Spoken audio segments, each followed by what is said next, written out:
ஒரு 2 வாரமா ஒரு விஷயம் வந்துகிட்டே இருக்கு. எனக்கு இது நம்ப முடியல. இந்த கேஜிஎஃப் யூனிவர்ஸ்க்குள்ள அஜித் இருக்காரு. வேற ஒரு உலகம் அந்த கேஜிஎஃப். அந்த உலகத்துக்குள்ள ஸ்ட்ரெயின் பண்ணணும் இல்லையா? அப்போ அந்த இடத்துல தான் நம்ம அஜித்தால் அதை சமாளிக்க முடியுமா? பேடகிலியை பொறுத்த வரைக்கும் பார்த்தீங்கன்னா அந்த இயக்குனரை மாற்றி விட்டதே அஜித் தான். ஃபேமிலி ஆடியன்ஸ் வரமாட்டாங்க, லேடிஸ் வரமாட்டாங்க, குழந்தைகளை கூட்டு போய் காட்ட முடியாது. அப்படிப்பட்ட ஒரு இயக்குனராக மார்க் ஆண்டனின்னு ஒரு படம் பண்ணுவதற்கான ஒரு விஷயம். ஆலோசனை கொடுக்குறது எங்கே நடந்துச்சுன்னு நினைக்கிறீங்க? நேர்கொண்ட பார்வையில் நடந்துச்சு. இந்த இடத்துல விடாமுயற்சியினுடைய இயக்குனர் பற்றி குறிப்பிட்டே ஆகணும். நம்ம மகிழ் திருமேனி பர்ஃபெக்ஷன் ரொம்ப எதிர்பார்ப்பார். ஒரு ஷார்ட்டையே நீங்கள் 40 முறை எடுப்பாருங்க. நீங்கள் ஷூட்டிங் ஸ்பாட் பயங்கர ஸ்லோவாக இருக்கும். டெட் ஸ்லோன்னு சொல்லுவாங்கல்ல, அதுக்கப்புறம் வேறு ஏதாவது வார்த்தை இருந்தால் அது போட்டுங்க. நீங்கள் அந்த மாதிரி ஸ்லோவாக இருப்பார். விடாமுயற்சிக்கு அவர் கொடுத்த தேதியெல்லாம் எங்கேயோ முடிஞ்சு போச்சுமா. ஏற்கனவே எல்லாம் முடிஞ்சு போச்சு. அந்த தேதிகள்லாம் வீணாயிருச்சு.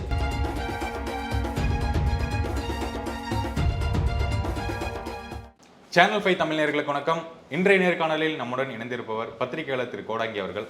வணக்கம் சார். வணக்கம். நல்லா இருக்கீங்களா? நல்லா இருக்கேன் சார். நீங்கள் எப்படி இருக்கீங்க? சிறப்பு ராஜா. ஓகே. ஒரு 2 வாரமா ஒரு விஷயம் வந்துகிட்டே இருக்கு. எனக்கு இது நம்ப முடியல. இந்த கேஜிஎஃப் யூனிவர்ஸ்க்குள்ள அஜித் இருக்காரு. ஏகே தான் யாஷோட அண்ணன். யாஷ் இவங்களும் சேர்ந்து தான் கேஜிஎஃப் 3 வரப்போகுது, பிரசாந்த் நீல் இயக்க போறாரு அப்படின்னு விஷயம் வந்துகிட்டே இருக்கு. இதை பார்க்கும்போது பாதி உண்மையா பாதி பொய்யாவும் தெரியுது. உங்க பார்வையில் இந்த கருத்து எப்படி? ஏன் நடக்கக்கூடாது அப்படின்னு ஒரு கேள்வி இருக்கும்ல, அந்த கேள்வி பல பேர் முன்வைப்பாங்கல்ல, அது மாதிரி நானும் முன்வைக்கிறேன். ஏன் நடக்கக்கூடாது? நடந்தால் என்ன தப்பு? ஏன்னா நம்ம இங்கே இருக்கிற அஜித் குமார் எல்லா ஊர்லேயும் தெரிகிற மாதிரி ஒரு பேன் இண்டியா ஒரு கட்டத்துக்குள்ள நுழையும் போது நமக்கு தானே அது ஒரு பெரிய மகிழ்ச்சியும் ஒரு பெரிய சந்தோஷத்தை கொடுக்கும். சினிமாவே என்டர்டெய்னிங் சினிமா தான். ஆனால் எது நடக்கும் எது நடக்காது அப்படின்றத நம்ம கையில் ப்ரிடிக்ட் பண்ணவே முடியாது. நம்ம ஜோசியக்காரா கிடையாது. ஆனால் என்னென்னா சமீபத்தில் தொடர்ச்சியாக நீங்கள் சொல்கிற மாதிரி அது அப்படியே காட்டுத்தீ போல் பரவிட்டு இருக்காது. ரூமரா உண்மையா? ஏன்னா அதிகாரப்பூர்வமாக அந்த எந்த தரப்புலேருந்து வரல. ஆனால் இது மறுக்கவும் இல்லை. அங்கே தான் நம்ம ரொம்ப யோசிக்கணும். 2 பேரும் சந்திச்சாங்க, பேசினாங்க அப்படின்றது மட்டும் உண்மை. ஆனால் படத்துக்கு தான் சந்திச்சாங்களா அப்படின்னு நமக்கு தெரியாது. அதிகாரப்பூர்வ அறிவிப்பு வராத வரைக்கும் பேசுகிற எல்லாம் ப்ரிடிக்ட் பண்ணி பேசுகிற மாதிரி தான் இருக்கும். நீங்கள் கேஜிஎஃப் 1, 2 அப்படின்னாவே அது எல்லாமே வேறு ஒரு தளத்தில் போயிட்டு இருந்த ஒரு விஷயம்.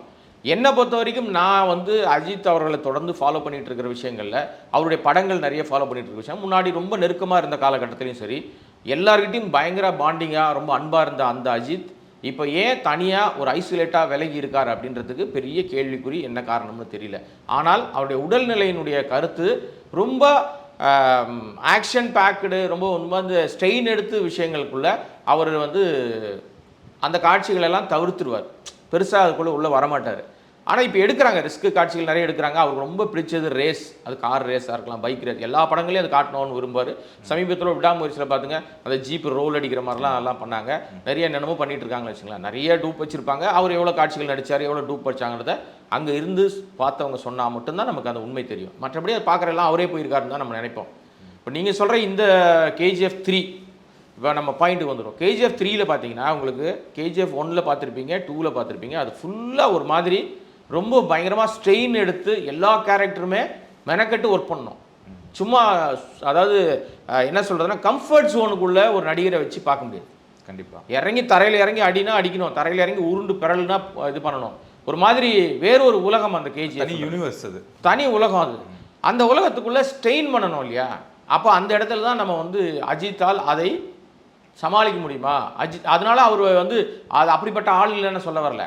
நான் என்ன சொல்ல வரேன்னா, அவருடைய உடல்நிலை, அவருக்கு ஏற்கனவே இருந்த பல்வேறு பிரச்சனைகள், இப்போ தொடர்ச்சியாக அவருக்கு இருக்கிற அந்த விஷயத்துக்குள்ள ரொம்ப ஸ்ட்ரெயின் எடுக்க விரும்ப மாட்டார். ஒருவேளை கதைக்களம் கேஜிஎஃப் உடைய அந்த இருட்டு பக்கங்கள்லேருந்து வெளியில் வந்துச்சு அப்படின்னு வச்சிங்களேன், வேறு ஒரு உலகத்துக்குள்ளே வருது, ஒரு மாதிரி ஃபேண்டஸியான ஃபிலிமாக மாறுது அப்படின்னு சொன்னால், அங்கே அஜித்தை கம்ஃபர்ட் ஜோனில் காமிக்கிற மாதிரி ஒரு பிரசாந்த் நீல் ப்ளே பண்ணார்னா ஒருவேளை மேபி நீங்கள் சொல்கிற விஷயங்கள் சாத்தியமாகிறதுக்கு வாய்ப்பு இருக்குது.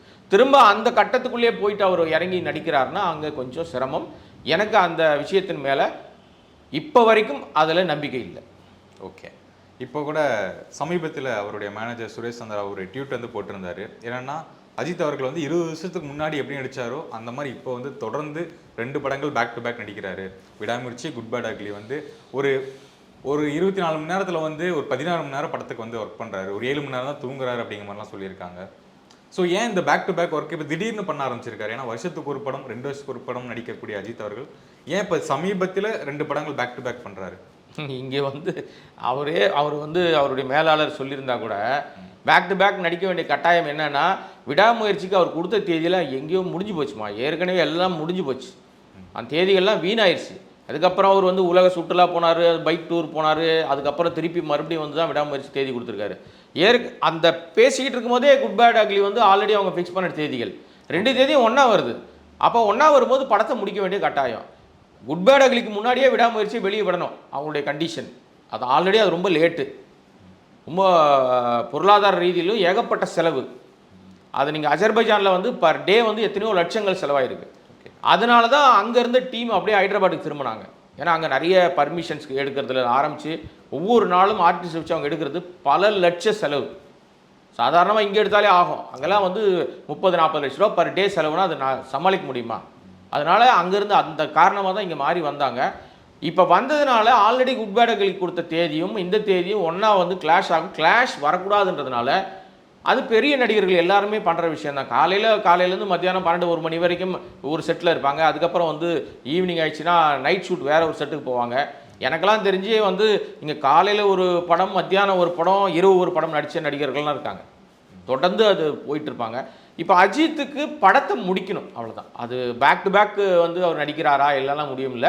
படத்துக்கு படம் அது முடிச்சு கொடுத்துட்டாருன்னா அதுக்கப்புறம் அடுத்தடுத்த விஷயங்கள் பேசுவது கரெக்டாக இருக்கும். இல்லை வேறு ஏதாவது பெரிய ப்ராஜெக்ட்குள்ளே நம்ம போகணும்னு முடிவு பண்ணாருன்னா டக்குன்னு இது கையில் இருக்கிறத முடிச்சுட்டு அந்த பெரிய ப்ராஜெக்ட்னு சொல்லப்படுகிற படங்களில் பார்த்தீங்கன்னா அவங்க தேதிகளை வந்து கேட்க மாட்டாங்க. அந்த படம் முடிகிற வரைக்கும் நீங்கள் எங்களோட இருக்கணும்னுவாங்க. மாத கணக்கு, வருஷ கணக்கு அது கணக்கில் வராது. நம்ம உதாரணத்துக்கு நீங்கள் சொல்கிற பிரசாந்த் நீல் படமாக கூட இருக்கலாம், மேபி நமக்கு அது தெரியாது. அப்போ இந்த படங்கள் எல்லாம் டக்குன்னு முடிக்கணும். இப்போ குட் பேட் அக்லியை பொறுத்த வரைக்கும் பார்த்தீங்கன்னா அந்த இயக்குனரை மாற்றி விட்டதே வந்து அஜித் தான். அந்த இயக்குனருடைய ப்ரீவியஸ் படங்கள்லாம் பார்த்தீங்கன்னா அது வந்து குடும்பத்தோடு போய் பார்க்க முடியாது. ஃபேமிலி ஆடியன்ஸ் வரமாட்டாங்க, லேடிஸ் வரமாட்டாங்க, குழந்தைகளை கூட்டு போய் காட்ட முடியாது. அப்படிப்பட்ட ஒரு இயக்குனராக, அடல்ட் கண்டென்ட் இயக்குனராக இருந்த ஒருத்தரை ஆதிக்க கூட்டு வந்து மார்க் ஆண்டனின்னு ஒரு படம் வந்து பண்ணுவதற்கான ஒரு விஷயம். அந்த ஒரு ஆலோசனை கொடுத்து அவரை பயங்கரமாக தட்டி கொடுத்து, இந்த தட்டி கொடுத்து ஆலோசனை கொடுக்குறது எங்கே நடந்துச்சுன்னு நினைக்கிறீங்க? நேர்கொண்ட பார்வையில் நடந்துச்சு. நேர்கொண்ட பார்வையில் தான் அந்த அறிமுகமாகுது. என்கிட்ட ஒரு லைன் இருக்குது, உங்களுக்கு அது கரெக்டாக இருக்கும் அப்படின்னு பேச போய் நான் பண்ணுறேன் கண்டிப்பாக, ஆனால் முதல்ல நீ வந்து ஒரு பெரிய வெற்றியை எல்லாரும் கொண்டாடுற மாதிரி ஒரு வெற்றி கொடுத்துட்டு வா, அப்போ நம்ம சேரலான்னு சொன்னதனுடைய அந்த ஒரு சின்ன பாயிண்ட் தான், அந்த ஸ்பார்க்கு தான் ஆதிக்கு அப்படி டோட்டலாக மாற்றிச்சு. அதுக்கப்புறம் தொடர்ந்து ட்ராவலு நிறைய விஷயங்கள், அதுதான் குட் பேட் அக்லியாக மாறி இருக்கு. ஓகே, ஸோ இந்த காரணத்தினால தான் அவர் வந்து பேக் டு பேக் நடிக்கிறார் தவிர ஏதோ பயங்கரமாக அவர் வந்து வேறு வழியே இல்லை அதெல்லாம் கிடையாது. கொடுத்த தேதிகள் நெருங்கும் போது அவங்க படத்தை முடிக்கணும், அவ்வளோதான். பாயிண்ட் என்ன? ஃபைனல் பாயிண்ட் எங்கே வந்து நிற்பாங்க? இறுதி கட்டமாக படத்தை முடிக்கணும். முடிச்சிட்டாருன்னா அவர் ஃப்ரீ ஆகிடுவார், அவ்வளோதான். அதுக்கு தான். பட் அஜித்தை பொறுத்த வரைக்கும் ஒரு கமிட்மெண்ட்டுக்குள்ளே கொடுத்துட்டாருன்னா மாற்ற மாட்டார். என்ன பிரச்சனை வந்தாலும் அதை முடிச்சு கொடுப்பார், அது அவருடைய பழக்கம். அதனால் அவரை பற்றி தெரிஞ்ச எல்லாருக்கும் தெரியும். சொல்கிற மாதிரி இந்த தேதிக்கு வரேன், லேட்டாக வரேன், அந்த மாதிரி வந்து நான் வந்து சீக்கிரம் முடிச்சுட்டு போயிடணும், நான் சொன்ன தேதியில் சொன்ன இடத்துல வந்து கொஞ்சம் லேட்டாக தான் வருவேன் அப்படிலாம் சொல்கிறாலாம் கிடையாது. உங்களுக்கு டேட் கொடுத்துட்டாருன்னா நீங்கள் ஃபாலோ பண்ணலாம் கூட அவங்க ஃபாலோ பண்ணுவாங்க. அந்த மாதிரி ஆள் தான் அஜித். ஓகே, ரொம்ப கம்ஃபர்ட் ஜோனுக்குள்ளே இருக்கிற இயக்குநர்களோட மட்டும் ட்ராவல் பண்ணிகிட்டு இருக்காரு. பார்ப்போம் என்ன நடக்குது அப்படின்னு. ஏன்னா இந்த இடத்துல வந்து விடாமுயற்சியினுடைய இயக்குநரை பற்றி குறிப்பிட்டே ஆகணும். நம்ம மகிழ் திருமேனி வந்து பர்ஃபெக்ஷன் ரொம்ப எதிர்பார்ப்பார். பார்த்தோம் அந்த கழக தலைவனே 4-5 ஷாட் எடுத்துட்டு இருந்தாரு. ஒரு ஷாட்டையே நீங்க 40 முறை எடுப்பாருங்க. நீங்க ஷூட்டிங் ஸ்பாட் பயங்கர ஸ்லோவா இருக்கும், டெட் ஸ்லோன்னு சொல்லுவாங்கல்ல, அதுக்கப்புறம் வேற ஏதாவது வார்த்தை இருந்தால் அது போட்டுங்க. நீங்க அந்த மாதிரி ஸ்லோவாக இருப்பாரு. ஆனா அந்த பர்ஃபெக்ஷன் வரணும்னு விரும்புவார். நீ எவ்வளவு பெரிய ஆளா இருந்தாலும் சரி உங்ககிட்ட அது வரணும். அது வரைக்கும் திருப்பி. அதனால கூட இந்த விடாமுயற்சி கொஞ்சம் டிலே ஆகலாம்ல. அதனால கூடன்னு நீங்க சொல்லாதீங்க. அதனால தான் இப்போ இந்த டிலேவே. ஏன்னா அவர் எதிர்பார்க்கறது அங்கே வரணும். அது வரைக்கும் அவர் திரும்பி திரும்பி அகெயின் போயிட்டே இருக்கிறாரு. அதன் காரணமாகவும் இந்த இந்த இந்த இந்த இழுவைக்கு ஒரு ரீசன் இருக்கு, பார்க்கலாம். ஆனால் பட் என்ன, இனி வரக்கூடிய அந்த ஏகே ஃபேன்ஸ்க்கு வந்து பயங்கர ட்ரீட்டாக இருக்கும். நான் அடுத்தடுத்து வரும்ல, அவங்க அதை கொண்டாட தான் செய்வாங்க. இப்போது சமீபத்தில் விடாமுயற்சியினுடைய ஒரு போஸ்டர் வந்து கவனத்தை ஈர்த்துச்சு அப்படின்னு சொல்லணும். ஏன்னா 32 வருஷமாக அஜித் அவர்கள் சினிமா துறையில் இருக்கார். அதை கொண்டாடுற விதமாக 32 இயர்ஸ் ஆஃப் ஏகேன்னு போட்டு தீராத பகை, தீராத அந்த மாதிரி விஷயம்லாம் போட்டிருந்தாங்க. இது வந்து அஜித் அவர்கள் கடந்து வந்த பாதையை மென்ஷன் பண்ணுறாங்களா? எதுக்காக? இல்லை விடாமுயற்சிக்காக ஒரு போஸ்டர்? இல்லை ஆக்சுவலாக என்னென்னா அவர் வந்து கடந்து வந்த பாதை வந்து ரொம்ப அந்த மாதிரி தான். அவர் போட்ட வார்த்தை ஒன்றும் தப்பான, தீரா பகை ஆறாத ரணம்னு போட்டிருந்தார் அந்த வாரம். அதெல்லாம் தாண்டி கடந்து 32 ஆண்டுகள் தாண்டி வந்திருக்கிறது இந்த விடாமுயற்சி அப்படின்னு. அவருடைய உழைப்பில் அந்த விடாமுயற்சி வந்து ரொம்ப முக்கியமான ஒரு பங்கு. படத்துக்கு டைட்டிலுக்கு நான் சொல்ல வரல, அவர் கேரியர்லேயே அந்த விடாமுயற்சி ரொம்ப முக்கியமான ஒரு விஷயம். அதில் எந்த மாற்றுக்கருத்தை கிடையாது. அவருக்கு வந்து எந்த பின்புலமும் கிடையாது. பின்புலம் இல்லாமல் சுயம்பு ஒரு கேரக்டர் வெளியில் வரும்போது அதை வந்து அடித்து நொறுக்கிறதுக்கும் அமுக்கிறதுக்கும் பல விஷயங்கள் நடக்கும். எவ்வளோ துரோகங்கள், வலி, வேதனை, பிரச்சனை எல்லாத்தையும் சந்திச்சு அதுக்கப்புறம் தான் அவர் மீண்டு வந்திருக்காரு. எத்தனை விபத்துகள் சந்திச்சிருக்காரு. இனிமேல் அவர் வந்து நடக்க மாட்டார், இனிமேல் வந்து அவர் பைக் ஓட்டக்கூடாது, இனிமேல் அவர் வந்து கார் ஓட்டக்கூடாது, ஸ்பைனலில் வந்து பிரச்சனை இருந்தது. இதெல்லாம் நிறைய தாண்டி என்னால் இது செய்ய முடியும் அப்படின்ற ஒரு பாயிண்டில் வந்து நின்று ரசிகர்களுடைய சப்போர்ட்டு, சினிமா நேசிக்கிற எல்லாரும் அஜித்தை ரொம்ப பிடிக்கும். அது என்ன ரீசன்லாம் கிடையாது. அதை தாண்டி பொலிட்டீஷியன்கிட்ட ரொம்பவே நெருக்கமான ஒரு அன்பு வச்சுருந்த ஒரு நபர். கலைஞராக இருந்தாலும் சரி, அம்மையார் ஜெயலலிதா இருந்தாலும் சரி, அஜித் மேலே அவ்வளோ ஒரு தனிப்பட்ட ஒரு அன்பு இருந்துச்சு. ரெண்டு பேருக்கும் பெக்யூலியராக பல விஷயங்கள் இருந்துச்சு. அதில் வந்து ரொம்பவே அவருக்கு சப்போர்ட்டிவாக சப்போர்ட்டிவ்னு என்ன சொல்கிறத விட ரொம்ப அஃபெக்ஷனாக இருந்தது வந்து அம்மையார் ஜெயலலிதா. திருமண நேரத்தெல்லாம் வீட்டுக்கு கூப்பிட்டு விருந்தெல்லாம் கொடுத்தாங்க. அந்த காலகட்டத்தில் பரவன விஷயம் என்ன தெரியுமா உங்களுக்கு? அதிமுகவுடைய இளைஞரணியினுடைய தலைவராக வரப்போகிறவர் அஜித் தான் சொன்னாங்க. அரசியலே வேணாம், எனக்கு ரசிகர் மன்றமே வேணான்னு ஓடக்கூடிய ஒரு மனுஷன், ஓடிட்ட மனுஷன், நீ எனக்கு வேண்டாம் அரசியல்னு சொல்லக்கூடிய மனுஷனை அந்த காலகட்டத்தில் அதிமுகவை அடுத்த கட்ட நகர்வுக்கு இவர் தான் வரப்போகிறாருன்ற மாதிரி ஒரு விஷயங்கள்லாம் பரவலாக ஆச்சு. ஏன்னா அம்மையாரோட அவ்வளோ வந்து ஒரு பெரிய பாசத்துக்குள்ளே இருந்தவர். ஒரு முறை வந்து நம்ம கலைஞர் அவர்களை பற்றி சொல்லணும்னா அவருடைய அந்த பாசத்தலைவனுக்கு பாராட்டு விழான்னு ஒரு விஷயம், அதில் வந்து அஜித் வந்து ஒரு விஷயத்த பேச போய் ஒரு பெரிய சிக்கலாயிட்டு அடுத்த நாள் காலையிலேயே வந்து 7 மணிக்கெல்லாம் சூப்பர் ஸ்டார் ரஜினிகாந்த் வந்து அஜித்தை வந்து கோபாலபுரம் வீட்டுக்கு கூப்பிட்டு போகிறாரு. நான் இப்போ ஒரு ஒரு முக்கியமான செய்தியினுடைய செய்தியாளராக இருக்கிறேன், நாளிதழோட செய்தியாளராக. அங்கே போய் காவல் காத்துட்ருக்கோம் வாசலில். ரொம்ப அழகாக கூலாக போயிட்டு பேசிட்டு என்ன வெளியில் என்ன பரவுச்சுன்னா எல்லாரும் அவரை வந்து பயங்கர கார்னர் பண்ணிட்டாங்க. ஏன்னா கலைஞர் முதல்வர் முன்னாடியே குற்றச்சாட்டை வந்து மிரட்டுறாங்க ஐயான்னு சொல்லிட்டாங்க. அதனால அவருக்கு பயங்கர நெருக்கடி, கலைஞர் ரொம்ப கோவப்பட்டார், அதை சமாதானம் பண்ணுறதுக்காக மன்னிப்பு கேட்கறதுக்காக அவரை கூப்பிட்டு போனாங்க அப்படின்ற மாதிரி ஒரு விஷயத்தை வெளியே கொளுத்தி போட்டாங்க. பட் ஆனால் ஆக்சுவலாக அப்படி இல்லை.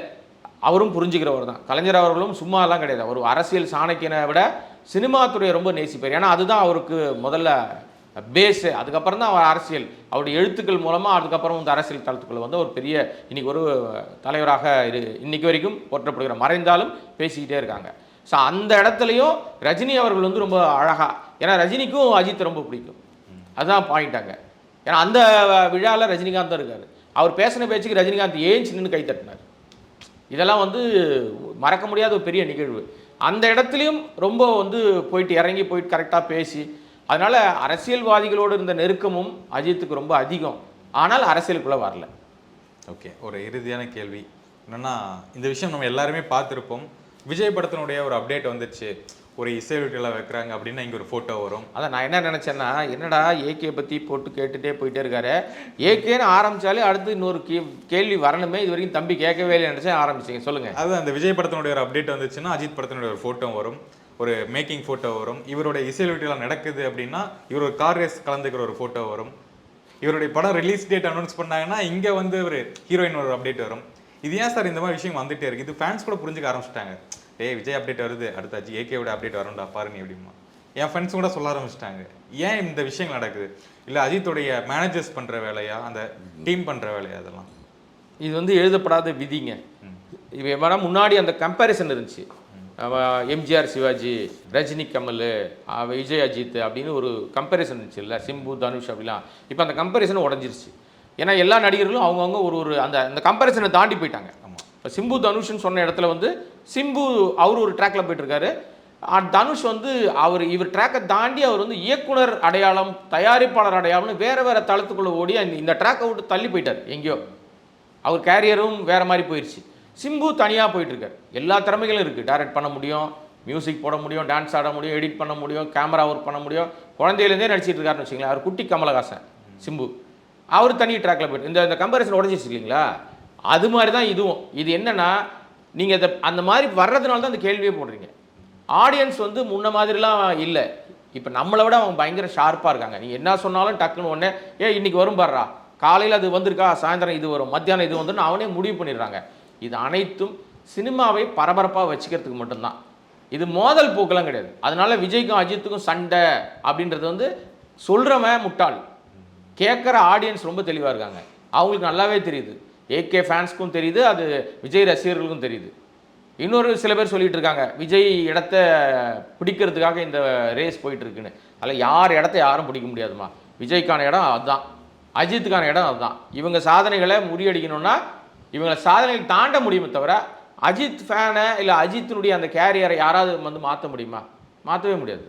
அதனால் எல்லாருடைய உயரமும் அந்த உயரத்தில் தான் இருக்குது. அதனால் இந்த கம்பேரிசன்ன்றது வந்து இந்த புகைப்படம் வருது, ஆடியோ வருது, வீடியோ வருது, டீசர் வருது. அவர் சும்மா ஒரு இன்னொரு ஃபோட்டோ போட்டால் கூட அது வைரல் ஆகும். பைக்கில் எங்கேயோ போயிட்டு இருப்பார், ஹெல்மெட் தான் போட்டிருப்பார், கண்ணு தான் தெரியும், ஆனால் அந்த படம் வந்து பயங்கர வைரல் ஆகும். அந்த அளவுக்கு ரசிகர்கள் அவர் மேலே வந்து அன்பு வச்சுருக்காங்க. அவ்வளோதான். தொடர்ந்து பேசுவோம் சார். உங்கள் நேரத்துக்கு நேர்காணலுக்கு மிக்க நன்றி. நன்றி. வணக்கம்.